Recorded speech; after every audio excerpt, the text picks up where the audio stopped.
It's truly amazing at the number of different ways I see people tying their belt.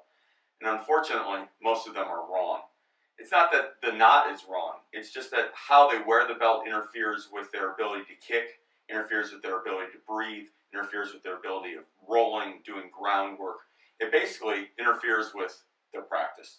So I'm going to show you the correct way to do this so that it functions as it's supposed to, which is to keep our uniforms in place, but yet doesn't interfere with our ability to practice Taekwondo. So what we're going to do is we're going to take one end of the belt and put it on our left hip, holding onto it with our left hand. We then take the remainder of the belt and wrap it around our body 2 times.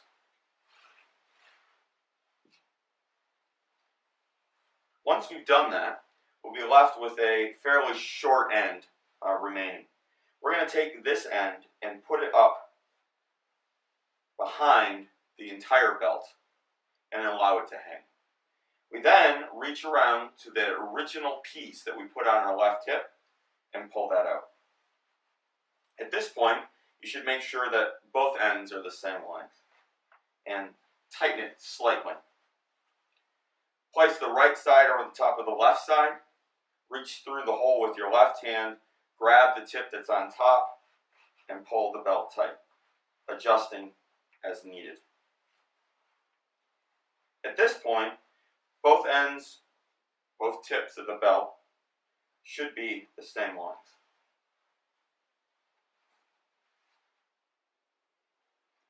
Most people wear their belt way too tight. If you look at how I have it on right now, the knot of my belt is 1 hand width below my belly button, which is the correct distance it should be hanging in the front. In the back, you can see that the belt is perfectly flat all the way across. It doesn't have an X, which is achieved when you see people put their belts on from the front and wrap both ends around. This allows for us to roll on the ground, to do groundwork without the belt interfering with us. My belt is loose enough that the top of the front of my belt is even with the back bottom. So the top of the front should be the same distance from the ground as the bottom of the back. This creates a diagonal downward slant to the belt when viewed from the side. When viewed from the front, if I hold my tips out or of the belt, it almost looks like an X. We don't want it to look like a T. If the belt is tight and is actually straight across, it will interfere with our breathing. So when the knot is below our belly button by 1 hand width, it allows us to do abdominal breathing and breathe in and out, pushing down on the diaphragm, and it allows us to freely breathe without constricting our breath.